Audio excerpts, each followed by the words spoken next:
A lot of us are in the circumstances when it's starting where there ain't no plan B. Shit gotta work. If it don't work, what's gonna happen? You know, so if you're in that point and position, you go, what's working? And you start to get influence or you sway to what's actually working at the moment. And your music changes and starts to sound a little bit like what's happening on the radio right now. I've heard demo tapes from 10 different Lil Waynes that wasn't Lil Wayne. You know what I mean? I was like, damn, he got that shit down pat. That shit sounds like what Wayne did, right? You know what I'm saying? Like, right. And then it's tough, like how do you say that it's not good? If what's working right now is that. You know what I'm saying? So you go, damn, like it's good, but it's hard for me to really embrace it because you ain't Lil Wayne. Like, you want me to invest the money in the copy? No, man, that shit ain't gonna work, man. Nothing in life worth having comes free. Nobody's gonna give anybody anything. Now, you get out of life what you're willing to put into it. Hard work, sacrifice, dedication, all of these things breed success. Now, I can tell you this because, you know, I was once one of the people who were assumed to be less likely to become successful. I'm from a very modest neighborhood. I didn't necessarily grow up with a silver spoon in my mouth. I didn't have all the things that I wanted, sometimes not even all the things that I needed. But it's important for you to know your environment does not define you unless you allow it to. The position that you're in right now, does not dictate your future unless you allow it to. You can look at your life as it is right now, and you can look at it, you can say, well, I'm not where I want to be. This isn't where my life will end. You can do one or two things. You can use it as an excuse to do nothing, or you can use it as motivation to push yourself forward. The choice is yours. I need you guys to understand and believe that anything in life is possible. Whatever it is you want to do is absolutely possible. I don't care how much trouble you've gotten into up until now. I don't care how many things you may have done wrong. I don't care how much you may not have in your life to help you. You can do it if you believe in yourself enough to make it happen. If you put enough effort and energy and invest enough in your future, you can do anything in this world you want to do. Anything's possible. Don't never let nobody tell you what you can't do. I started rapping when I was 9 years old. 9 years old. And I'm from Atlanta. So at the time when I was rapping, there wasn't no other rappers in Atlanta. And I heard every excuse why I couldn't be a rapper. I heard every excuse why I couldn't be famous. Everything from, you can't rap, you too skinny. You know, everything from, don't nobody from the South make it big and go platinum. I heard all these things, a whole bunch of excuses, a whole bunch of reasons why I should not believe that I could make it. But my belief overcame their doubt because I believed in myself. And if I can do it, whatever it is that I have done, you can do it better. And it was, you know, my salary or my earnings were published all over the place. I mean, the first year I was like, really? Did I make that much money? Oh my God. It was very difficult for me to figure out where my boundaries were because I'd grown up poor and didn't have anything. So it's easy when you don't have anything and people ask you for money. And they say, I need $500. You say, I don't have it because I'm just trying to get my rent paid.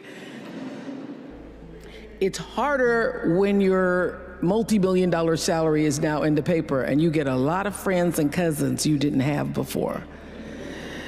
So how do you set boundaries for yourself? I was having trouble setting boundaries for myself for even strangers. People would just show up at my door in Chicago and say, "Oh, bro, I left my husband, please help me."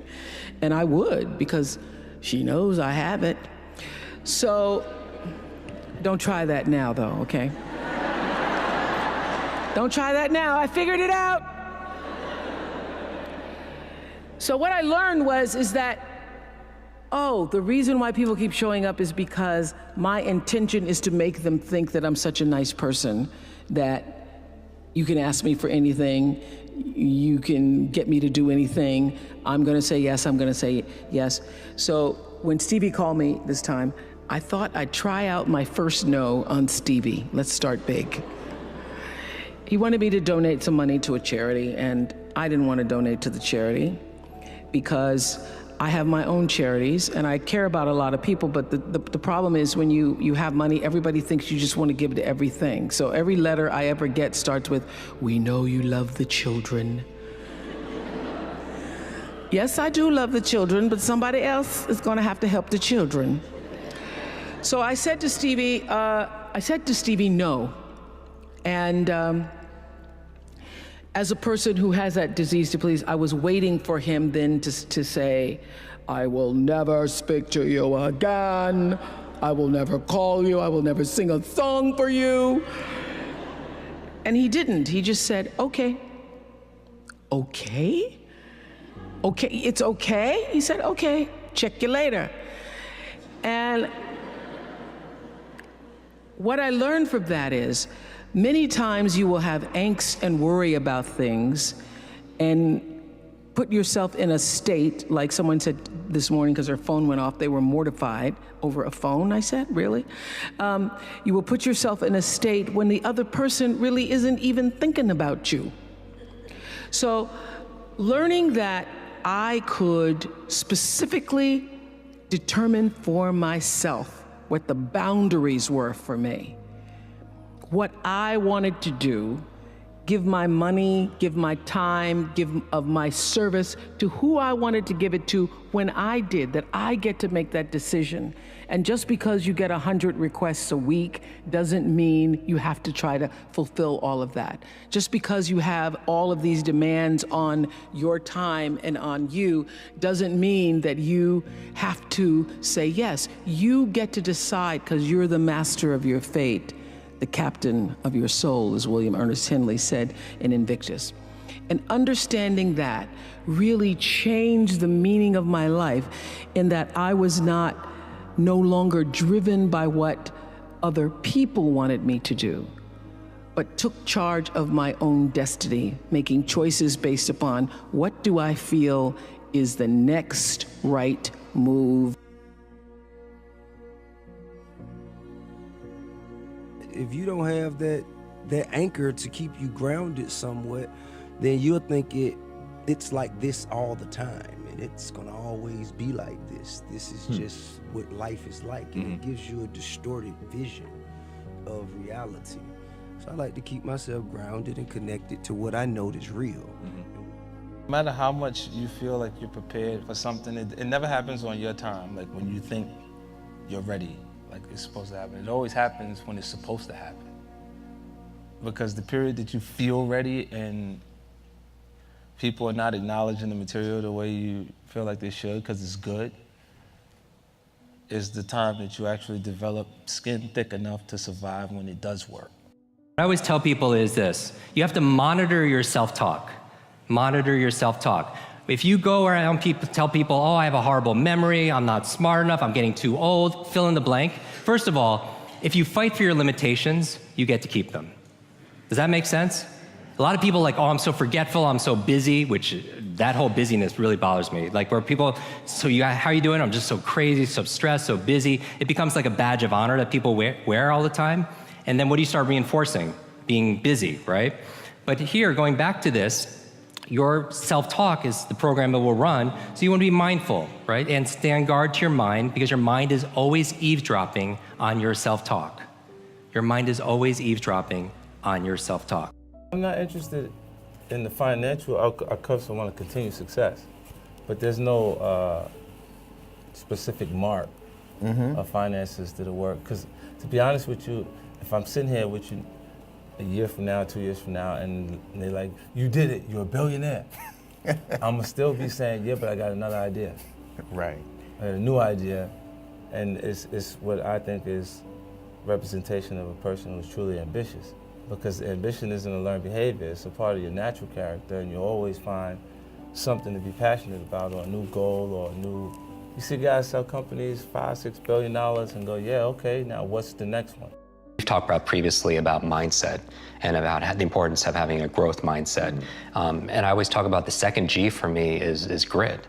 And these are the 3 Gs of the superhero. Right. If I'm not mistaken. Yeah, and I think having a powerful mindset, being unstoppable, or just having the ability to go and succeed, whatever success is for you, you have to be growing, because if you're not growing, then you're backsliding, right? But you also need a level of grit, and I think grit, just like growth, is a muscle. It's something that you need to sharpen through challenge, because through the challenge you get all the change that comes from it. I would say that if I'm effective having an impact on stage, and we all have a stage of our life, whether it's on a physical stage or just going through our day, that I challenge my grit and my ability to persist. I feel like that the most successful people on the planet that having the level of impact that they want to have to go through challenges. I think the things you go through make you who you are. So I don't regret those things. I don't regret them because I don't think I'd be who I am today if I wasn't exposed to those situations. If you ask me, would I, those are unfortunate situations that I've had to experience. And if I had a choice, I would have definitely went in a different direction. I might have wanted to go to school for business instead of having to go through this portion of my life. It took execution, time after time after time, you know what I'm saying? Proper execution in many different areas. And consistency. It took resilience. And you just have to show up and show out so often. Right on. Time after time. You gotta wake up and you gotta drive. You gotta be driven to go get something done now, you know what I'm saying? And I mean, for real, and it's a gamble sometimes. You gotta really, you gotta be forward thinking, ahead of the curve when it comes time to make certain decisions. And you gotta be willing to stand on your beliefs. Because a lot of times you're the only one who can see it, you dig? And other people, they don't see it really, but you gotta really believe in what you got inside of you that's telling you and driving you to a certain goal for something. I can dig. There's nothing that can actually compare to when it's right. What it feels like when it's right. The music is just dead right, and it's like that energy that's there. Man, it's a special kind of high that you get addicted to, and you'll chase it for the rest of your actual career. When you feel that feeling, whether it's your first album, second album, third album, just a single, because a lot of artists have a career long enough for one song, but when you feel what that feeling is, you ain't gonna replace it. Yeah, I mean, 10, 15 years ago, I didn't see myself here. Right. So it's hard to say. I just hope to take advantage of my opportunities and reach my full potential. To continue to have an impact on my sons and my daughters' lives. Continue to make my mama happy. Wow. And create new standards of living for my family. Cultivate the artists of young talent with as much or more potential as me. I doubt we'll see that, T. Nah, I doubt we'll see another T.I. Nah, not another T.I. You might see another IT. You know what I'm saying? You might see something else, T.I. by way of. Right. But, I just want to, I want to continue to live the dream. I would not even say an important role. I would say the role in my acting career. Quincy Jones discovered me. And it's so interesting to me because when I was working as a television newswoman in Baltimore, And really, all I wanted to do was be an actress, but I was doing television. And I felt at the time, well, I can't quit this job because this is what everybody else wants to do. And if I quit this job, what am I going to do? And I was going to a speech coach at the time that the station had sent me to. The broadcasting school, they sent everybody to the same woman. And I was telling her, I really don't want to do this. What I really want to do is act. And she says, my dear, you don't want to act, because if you wanted to act, you'd be doing it. What you want to be, my dear, is a star. Because if you wanted to act, you'd be waiting tables in New York. And I thought, now why am I going to wait tables if I'm already working in TV? So I said, well, what I think is going to happen is I will be discovered, because I want it so badly, somebody's going to have to discover me. And she said, you just dream. You dream, you're a dreamer. So when it happened, I called her up. I said, you will not believe this. I got discovered. And it really was a discovery. It's like one of those Lana Turner stories, only it wasn't a drugstore. He was in his hotel room, saw me on TV. It was unbelievable. So the interesting thing about that is that I truly believe that thoughts are the greatest vehicle to change power and success in the world. Everything begins with thoughts. I mean, the chairs that we're sitting in, the room that we're in, all started because somebody thought it. So I thought up The Color Purple for myself. I know this is going to sound strange to you. I read the book. I got so many copies of that book. I passed the book around to everybody I knew. If I was on the bus, I'd pass it out to people. And when I heard that there was going to be a movie, I started talking it up for myself. I didn't know Quincy Jones or Steven Spielberg or how on earth I would get in this movie. I'd never acted in my life, but I felt it so intensely that I had to be a part of that movie. I really do believe I created it for myself. I wanted it more than anything in the world and would have done anything to do it. Anything to do it. Rapper, entrepreneur, a person that has doesn't see limitations. I'm a person who has high expectations for myself. And when I actually start to look at some of the things that I've accomplished, and I become a little more interested in my legacy, like what people remember me as, is what made it more important that I involve myself in philanthropy. Because the people that resonate the strongest in their absence have done more for people when they were actually in good positions.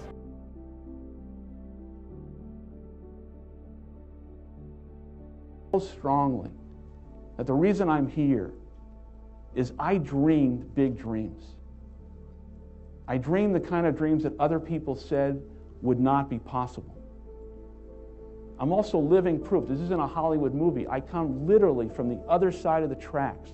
If you saw where I grew up and we took a picture of it, the neighborhood, the setting, you'd say it's impossible that someone could come from there and get here. But it is possible. And not to sound too trite, it's possible because we still live in a country where the entrepreneurial spirit is so alive and so well. And anyone in this country, if you dream big and surround yourself with great people and leave your ego at the door and share success with others and have a little luck along the way, you can do anything. But there will be people along the way, and I remember this, who will say to you, you're dreaming too big. It's not possible. Those things just can't happen. Don't allow anyone, friend, family, acquaintance, teachers, whoever it is, don't allow anyone to tell you that what you are dreaming for yourself and your family is not possible. It is possible. Don't be one of those people 20 years from now are going to be walking around in a 9-to-5 job, miserable and angry and bitter because you let your dreams get away from you because you did not believe strongly enough in yourself and what was possible. Don't allow that to happen. This is an unbelievable time. And I can't encourage you enough to continue to think that things are possible and that your dreams can come true. Very insecure, thrown into television, pretending to be Barbara Walters, looking nothing like her, and still going to college. So I do all my classes in the morning from 8 to 1, and then in the afternoon I work from 2 to 10 and did the 6 o'clock news. And would stay up and study and all that stuff, until 1, 2, or 3 o'clock in the morning, and then just start the routine all over again. And my classmates were so jealous of me that I remember taking my little $115 paycheck, and at the time I thought it was really a lot, but taking $115 and trying to appease them. I would always, anytime anybody needed money, I was always offering, oh, you need $10? Or taking them out for pizza, ordering pizza for the class and things like that. That whole disease to please, that's where it was the worst for me, I think, because I wanted to be accepted by them and could not be. Because first of all, I didn't have the time. They wanted me to pledge, and I didn't have the time to pledge. I didn't have the time to be a part of all the other college activities or a part of that whole lifestyle. And it was very difficult for me socially, really one of the worst times of my life, because I was trying to fit in school and be a part of that culture, but also trying to build a career in television. It's very difficult for me to even see myself as successful, because I still see myself as in the process of becoming successful. To me, successful is getting to the point where you are absolutely comfortable with yourself, and it does not matter how many things you have acquired. The ability to learn to say no and not to feel guilty about it, to me, is about the greatest success I have achieved. The fact that I have, in the public side, done whatever is fine. It's all a part of a process for growing for me. But to me, to have the kind of internal strength and internal courage it takes to say, no, I will not let you treat me this way, is what success is all about. It's the same thing that prevents you from being abused as a child, that prevents you from being abused as an adult, that allows you to build success for yourself. I will not be treated this way. I demand only the best for myself. You are worthy to say no. That it's okay if you say no. It's okay if you say no and then people don't like you. That's really okay. The important thing is how you feel about what you're doing, how you feel about yourself. It's a long struggle, though. It's a long struggle. And I'm just hoping that, in the work that I do on the show and the speaking that I do around the country, and that young people who are watching this can get the lesson sooner than I did. Because it's painful, because you keep repeating it over and over and over until you get it right. And what I found is that every time you have to repeat the lesson, it gets worse. Because I call it God trying to get your attention, the universe trying to get your attention. So we didn't get your attention the first time, so we're going to have to hit you a little harder this time. So. You're saying I come from nothing, nothing. Do you know what nothing is? Nothing is a void. Nothing is deep space with no stars. Nothing is,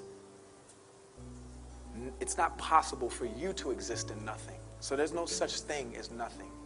It's all relative.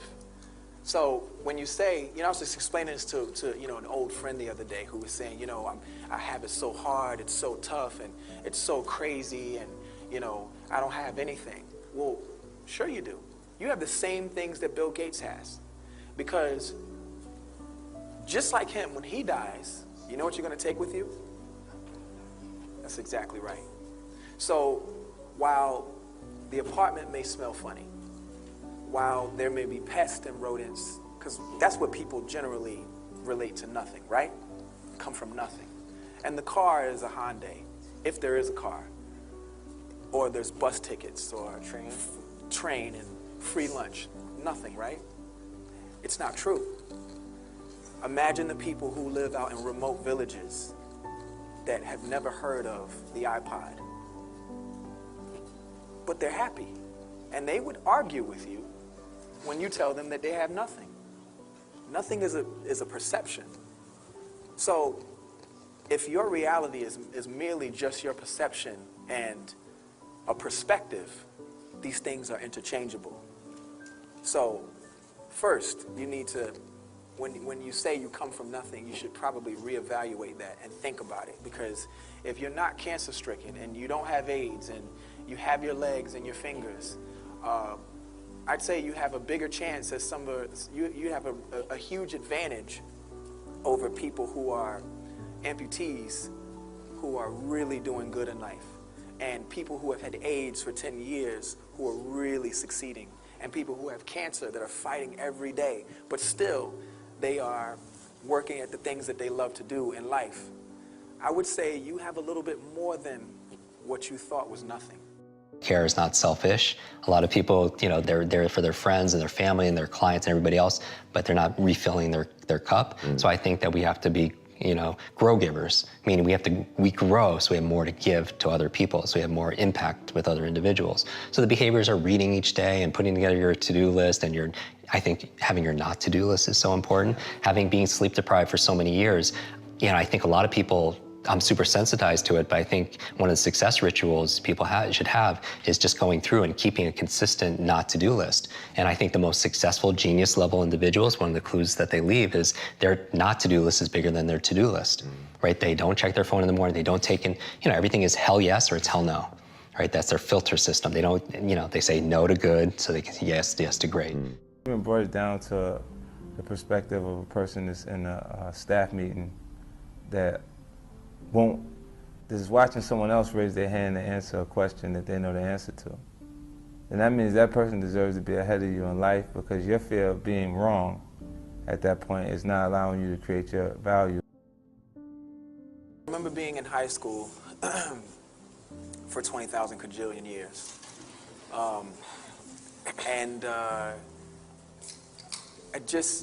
When we were given the opportunity, you know, a lot of my teachers, of course, because they weren't really well versed in like the music industry, as it was a foreign business to their area.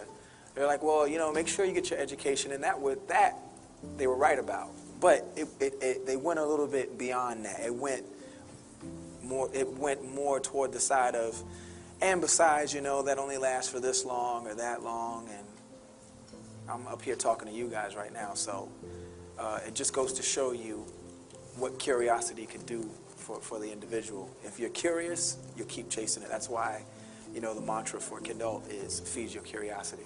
What drives you to keep working so hard? You could, you know, you and I are in the 60s category, and so when you're in your 60s, you know you've lived more than you're going to live, realistically. So when you realize you've lived more than you're going to live, you can say, why not relax a little bit? Why not just ease up? Why have you decided to even work harder than you did before? Because I think, David, that everybody, you know, the thing that works for me all these years, whether it was the magazine, or which I still have, or whether it was the show, I understood that there's a common denominator in the human experience. And I want the same thing you want, which is the same thing you want and you want. What we all want is to be able to live out the truest, highest expression of ourselves as a human being. That doesn't end until you take your last breath. What is the truest, highest vision that you hold for yourself? No matter where you are in your life, there's always the next level. There's always the next level to the last breath. So I feel that I always knew that I would be done with the show when I felt like, oh, I've said as much as I could say here on this platform. And then how will I be used? If there were a theme song to my life, Amazing Grace would be one of them, and Keep on Using Me Till You Use Me Up would be another one. You know that Bill Withers song? Yes. So I feel that until you have used your value as a human being, you're not done. This is a free world now. It's different. And there are some restrictions, but there's no restriction in you being exposed to the world to be discovered as an artist. I would say believe in your direction and do it. Spend less time talking about it and more time trying to like perfect it and put it out there. And you know, if there's fire, the kids will sniff it out. They always do. And they'll turn you all the way up if they feel like that's where you belong. That's all. So all you have to do is be true to your craft, and they see that. When they see you going inward and being proud of who you are and what you are, and you know there's some good intention, they're gonna support you. It's a numbers game though, right? 7 billion people on the planet, less than a third online. You know, that's a pretty significant number. which raises the odds for you to become heard. I mean, even the like most boring person on Twitter has 100 followers, right? 100 people who don't know you from a can of paint. Why? Because everything's about numbers. So there's benefit.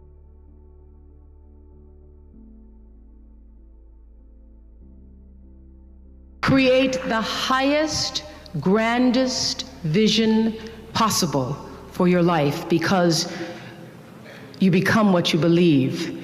When I was a little girl in Mississippi, growing up on the farm, only buckwheat as a role model, watching my grandmother boil clothes in a big iron pot through the screen door because we didn't have a washing machine and made everything we had.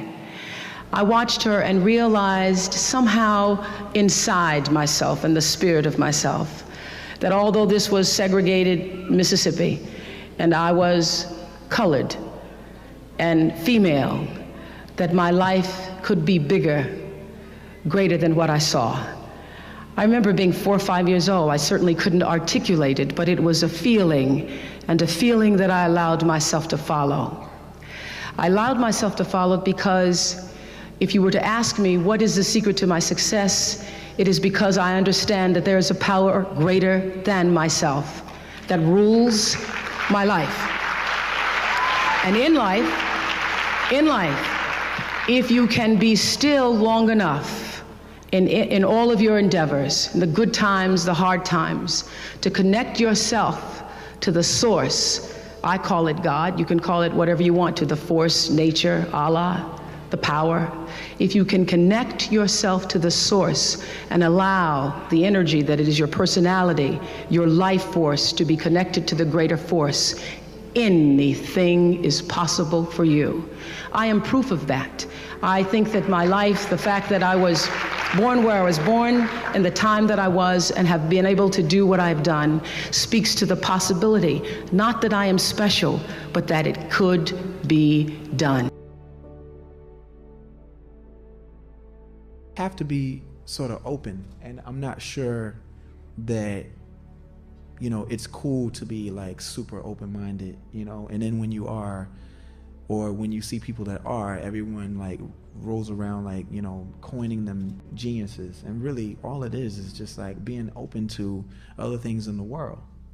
And I guess that's it. I mean, because I didn't plan these things. I mean, now, you know, in the last few years, when I started to catch on and it started to make sense, I'm like, oh, okay, this is how it goes. You sort of set out these goals, and then you have long-term goals, and then you have short-term goals, and somewhere within, you know, you find your hobbies, and then you find the things that you are interested in, which are two separate things, because what your hobbies are, what you naturally and readily go to, and what you're interested in are the things that you don't mind studying a little more and researching a little more than you would anything else. And somewhere at the 50-yard line is what you should be doing with your life. I was lucky enough to stumble across that.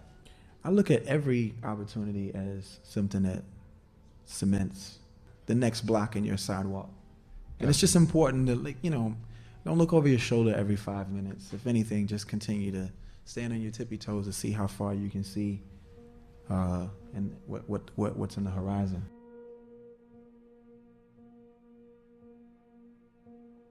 Turn your wounds into wisdom. You will be wounded many times in your life. You'll make mistakes. Some people will call them failures. But I have learned that failure is really God's way of saying, excuse me, you're moving in the wrong direction. It's just an experience.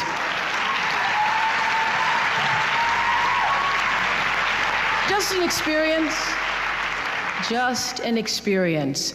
I remember being taken off the air in Baltimore, being told that I was no longer being fit for television and that I could not anchor the news because I used to go out on the stories. And my own truth was, even though I'm not a weeper, I would cry for the people in the stories, and which really wasn't very effective as a news reporter, to be covering a fire and crying because the people lost their house.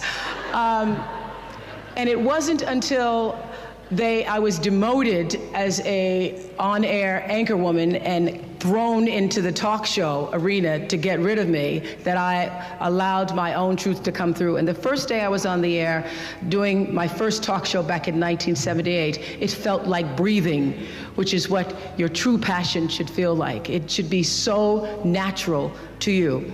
And so I took what had been a mistake, what had been perceived as a failure with my career as an anchor woman in the news business, and turned it into a talk show career that's done okay for me.